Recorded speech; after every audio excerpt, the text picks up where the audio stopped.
Gemeente, staan asseblief tot na die geloofsbelijdenis. Ons toetrede lied is gesang 511, vers 1 en 2.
Stuur u lig en u waarheid, dat die my lei, en bring my na u heilige berg, na u woning. Amen. Geliefdes, genade, barmhartigheid en vrede aan u van God ons Vader en die Heer Jesus Christus, deur die kragtige werking van die Heilige Gees. God het ons met sy seën gegroet. Laat elkeen met blydskap daarop antwoord met die sing van Psalm 134, vers 1 en 2.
Kom ons bely ons geloof saam met die kerk van alle eeue. Ek glo in God die Vader, die Almagtige, die Skepper van die hemel en die aarde, en in Jesus Christus, sy eniggebore Seun, ons Here, wat ontvang is van die Heilige Gees, gebore is uit die Maagd Maria, wat gelei het onder Pontius Pilatus, gekruisig is, gesterf het, en begrawe is en neergedaal het na die hel, wat op die 3de dag weer opgestaan het uit die dode, wat opgevaar het na die hemel en sit aan die regterhand van God, die Almagtige Vader, van waar hy sal kom om te oordeel, die wat nog lewe en die wat reeds gesterf het. Ek glo in die Heilige Gees. Ek glo aan 'n heilige, algemene Christelike kerk, die gemeenskap van die heiliges, die vergifnis van sondes, die opstanding van die vlees en 'n ewige lewe. Amen. Kom ons sing Gesang 417, vers 1 en 2, waarna u weer kan sit.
Die wet dien vir ons as ons reël van ons dankbare lewe voor God. Kom ons luister sorgvuldig na die wet.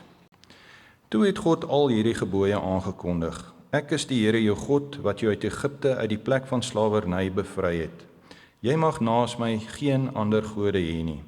Jy mag nie vir jou 'n beeld of enige afbeelding maak van wat in die hemel daarbo, of op die aarde hieronder, of in die water onder die aarde is nie. Jy mag hulle nie vereer of dien nie, want ek, die Here jou God, is onverdeelde trou aan my. Ek reken kinders die sondes van hulle vaders toe, selfs tot in die 3de en 4de geslag van die wat my haat. Maar ek betoon my liefde tot aan die 1000ste geslag van die wat my liefhet en my gebooie gehoorsaam. Jy mag die naam van die Here jou God nie misbruik nie, want die Here sal die een wat sy naam misbruik, nie ongestraf laat bly nie. Sorg dat jy die Sabbatdag heilig hou. 6 dae moet jy werk en alles doen wat jy moet, maar die 7de dag is die Sabbat van die Here jou God. Dan mag jy geen werk doen nie, nie jy of jou seun of jou dogter, of die man of vrou wat vir jou werk, of enige dier van jou, of die vreemdeling by jou nie. Die Here het in 6 dae die hemel en alles daarin gemaak, die aarde en alles daarop, die see en alles daarin.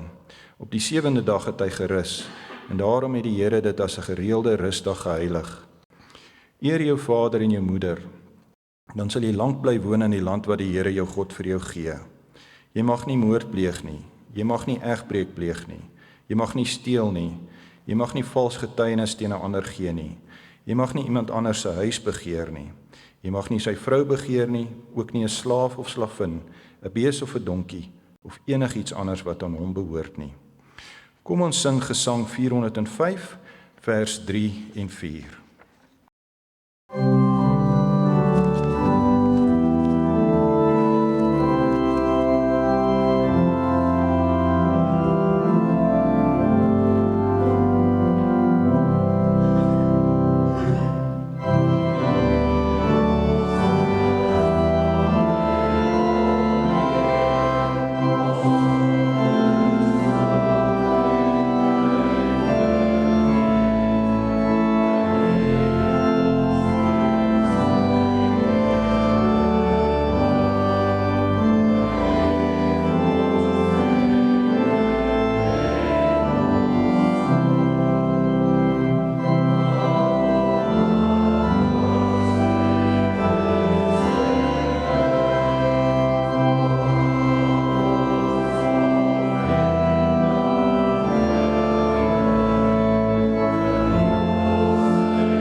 Ons skriflesing kom vanmôre uit Johannes 21 vers 15 tot 19. Maar waar pas dit in? Na die Here Jesus se opstanding uit die dood, lees ons die opskrif daarbo Johannes 20 vers 11. Jesus verskyn aan Maria Magdalena. Daarna die opskrif Jesus verskyn aan sy disippels. Dan Jesus en Thomas. En dan verder, net voor hierdie gedeelte wat ons gaan lees, Jesus verskyn nog 'n keer aan sy disippels. Johannes 21 vanaf vers 15. Toe hulle klaar geëet het, vra Jesus vir Simon Petrus: Simon, seun van Johannes, het jy my baie lief, meer as hulle hier? Ja, Here, antwoord hy hom. U weet dat ek u lief het. Toe sê hy vir hom: laat my lammers wei. Jesus vra hom 'n tweede keer, Simon, seun van Johannes, het jy my baie lief?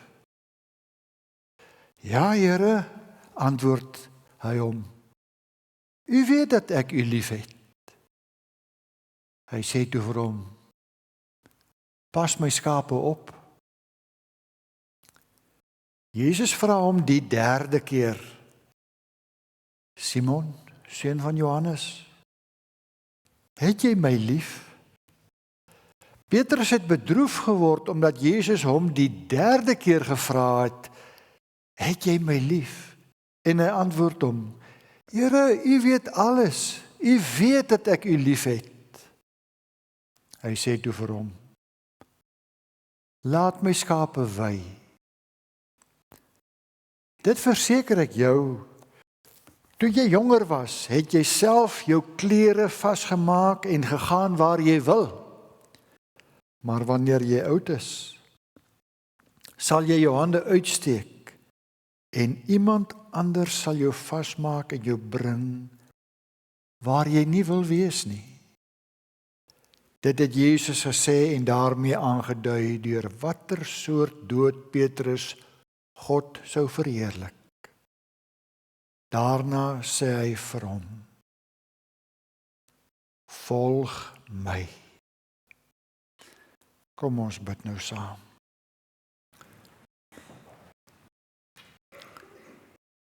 Hemelse Vader, dankie dat ons vanmôre bevoorreg mag wees om die geheimenis van u woord weer na te speur en die skatte daarin te ontdek. Dankie dat u met ons praat, dat u deur u woord en gees in ons harte werk. En vanmôre het ons gelees van 'n baie besondere toneel wat afgespeel het tussen Jesus en Petrus. Help ons om vandag te verstaan wat u daarmee vir ons elkeen wil sê, wat u van ons daarmee vra en waartoe u ons hiermee oproep.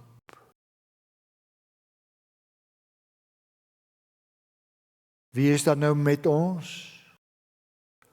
Ons het aan die begin gevra, stuur u lig en u waarheid.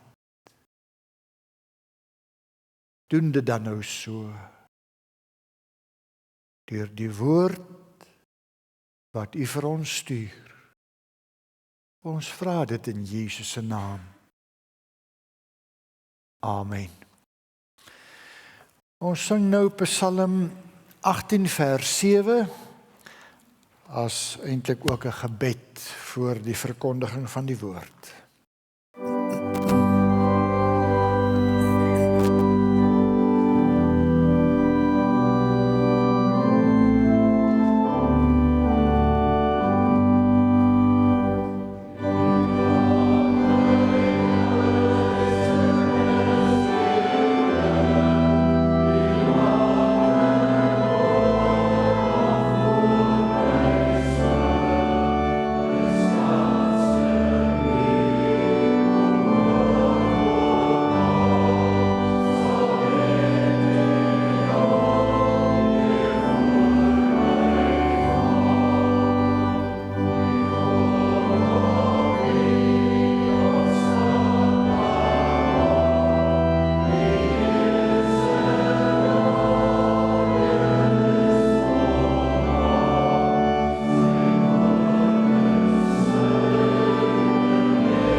Geliefdes, in ons Here Jesus Christus, onlangs moes ek 'n vraelys voltooi en toe my tevredenheid oor 'n saak uitspreek op 'n skaal van 1 tot 5.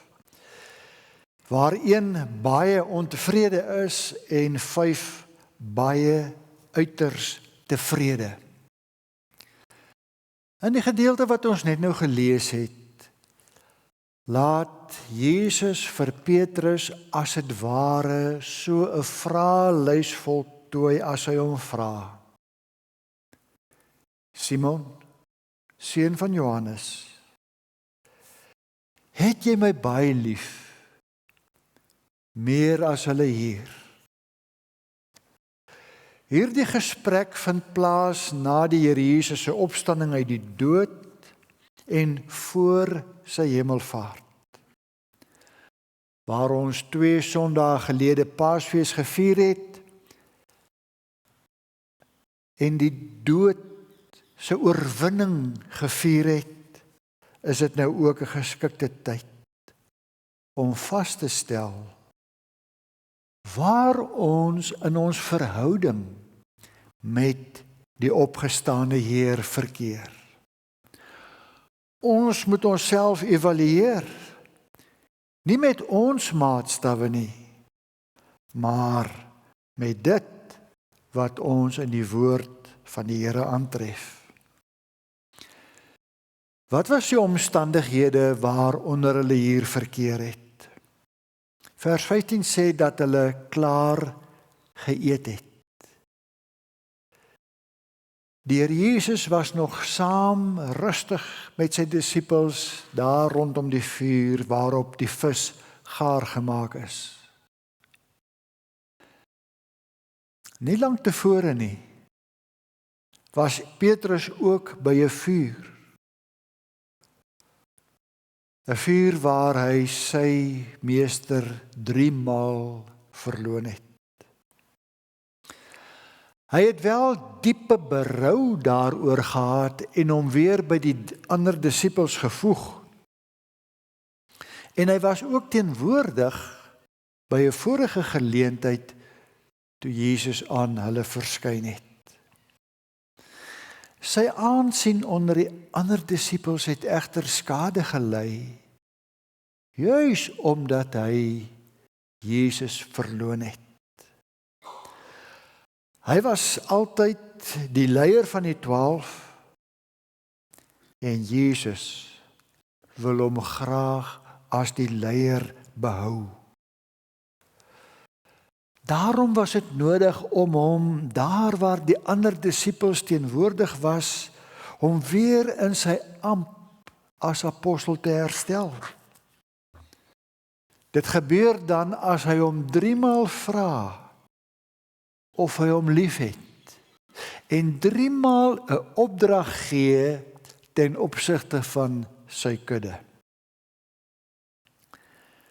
Veelzeggend is dat Jesus nie die naam Petrus gebruik nie, maar die naam wat hy gedra het toe hy hom die eerste keer ontmoet het. Simon, seun van Johannes. Hiermee wek Jesus die gedagte dat hy met Petrus 'n nuwe begin wil maak. In die eerste 2 vrae gebruik Jesus die Griekse woord agapan, wat baie lief beteken. En toe die woord wat Petrus gebruik het, philein, liefhet. Ek wil nou nie ingaan op die verskillende menings oor die moontlike klemverskuiwing en klemverskille tussen hierdie 2 woorde nie, maar om 'n lang storie kort te maak. Daar blyk nie wesenlike verskil te bestaan tussen hierdie 2 woorde nie. Kom ons kyk weer na die Here Jesus se vraag aan Petrus. Simon, seun van Johannes, het jy my baie lief, meer as hulle hier? Hy wil weet of Petrus hom meer liefhet as die ander disippels. Vroeger het Petrus by meer as een geleentheid sy verbondenheid aan Jesus sterker uitgedruk as die ander disippels. En nou wil Jesus weet of dit nog die geval is, aangesien hy hom kort van tevore verloon het. Op hierdie vraag antwoord Petrus bevestigend, doch beskeie. Jesus wat sy hart ken, moet maar self oordeel oor hoe dit met sy liefde vir hom staan. Na elke antwoord ontvang Petrus 'n opdrag. Die eerste is, laat my lammers wei. Hier het Jesus die swakkes in die geloof in die oog, want Petrus, wie se geloofsbene gewankel het, kry die opdrag om die ander swakkes in die geloof pastoraal, herderlik te versorg. Die tweede opdrag, pas my skape op, behels dat Petrus sy skape moes oppas, soos 'n herder die kudde oppas en van weiding voorsien. Die derde opdrag is, laat my skape wei. Wat het hier gebeur? Die Here Jesus het vir Petrus in sy amp herstel. Hy het hom vergewe vir die misstap toe hy hom verloon het. En hy gee aan Petrus die opdrag om verantwoordelikheid te neem vir die versorging van sy kudde, sy kerk.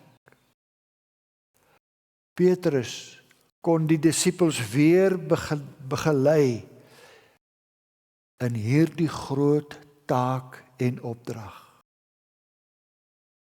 Maar nie alleen het Petrus die opdrag gekry om die Here se skape te laat wei nie, maar ook die opdrag soos dit toe vir die eerste keer vanaf die visserskuit geklink het, toe hy daar geroep is as 'n disipel. Volg my.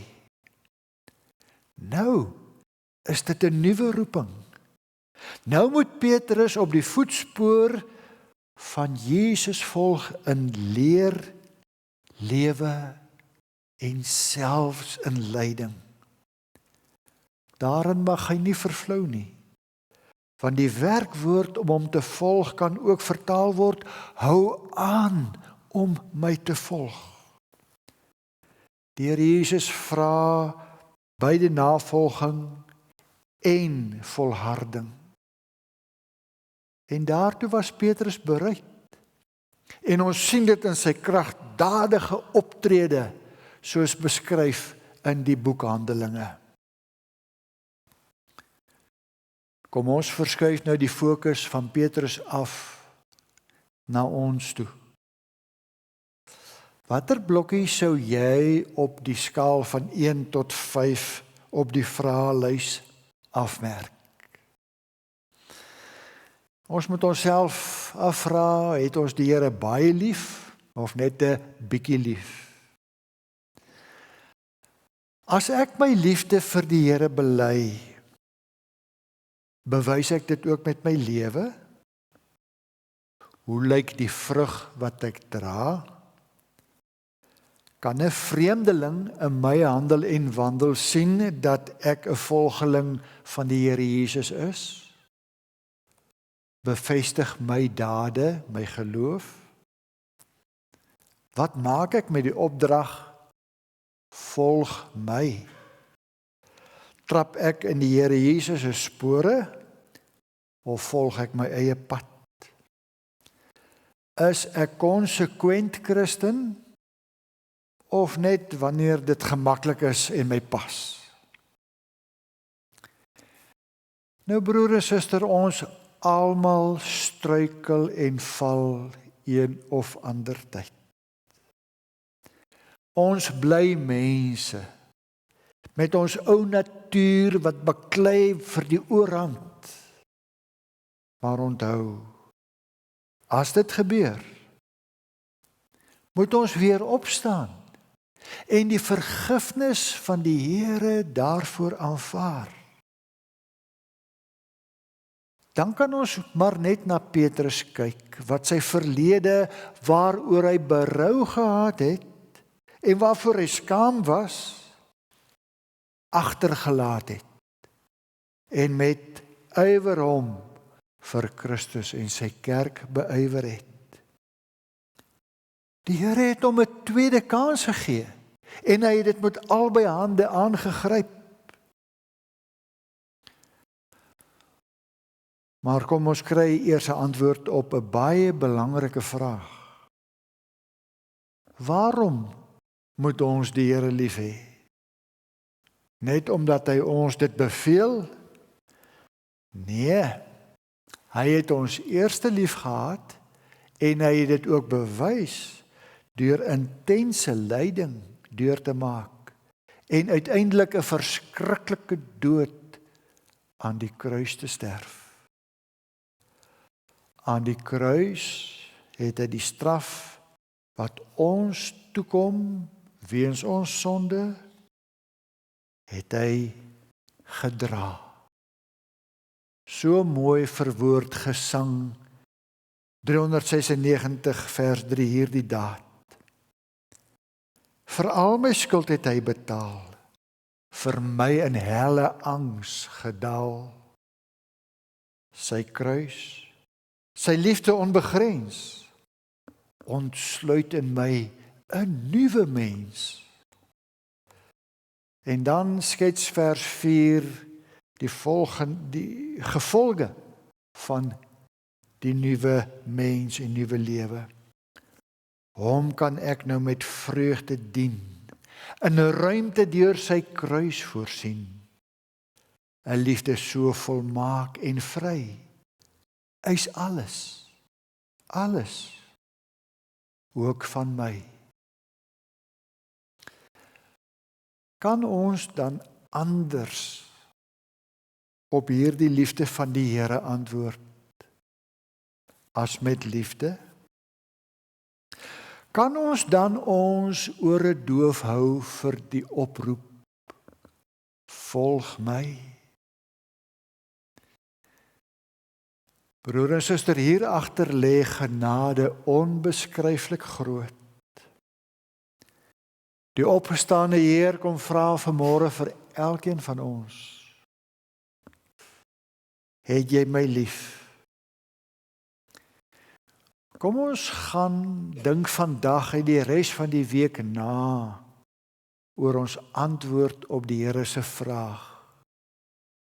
Het jy my lief? En die antwoord op hierdie vraag word nie afgehandel net met ja nie, maar dit duur lewenslang. Amen. Kom ons bid.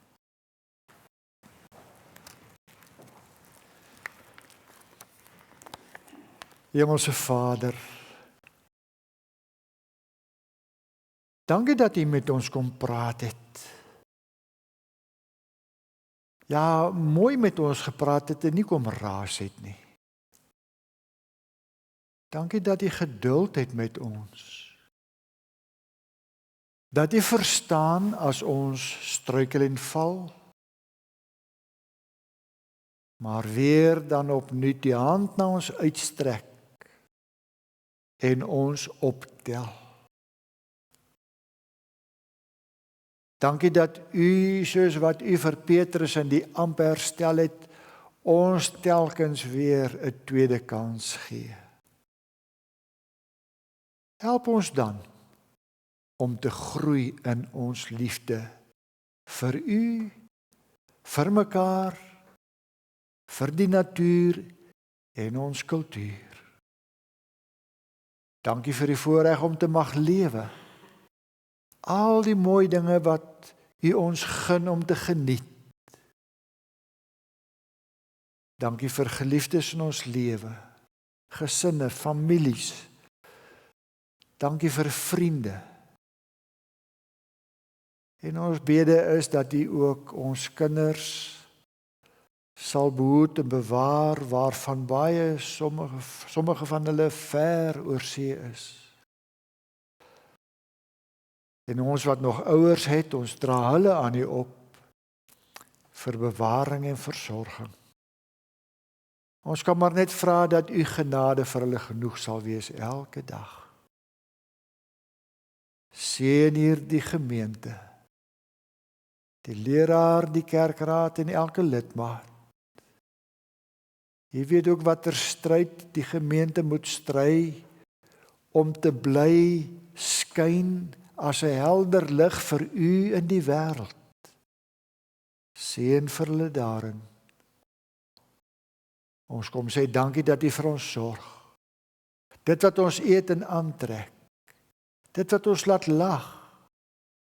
En wanneer ons huil, dankie dat U ons vertroos. En nou wil ons die pad verder stap, omdat ons U liefhet, met ons hand in U hand. Dit bid ons met dankbare harte in Jesus se naam. Amen. Ons slotsang is Psalm 116. Ons begin dit met 'n belydenis. God het ek lief. Die vraag is vanmôre gevra. Het jy my lief? Kom ons antwoord en ons sing met oorgawe, Psalm 116, en ons begin met God het ek lief.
Ontvang nou die seën van die Here, gaan leef bewustelik onder sy seën in hierdie week wat voorlê. Die Here sal julle seën en julle beskerm. Die Here sal tot julle redding verskyn en julle genadig wees. Die Here sal julle gebede verhoor en aan julle vrede gee.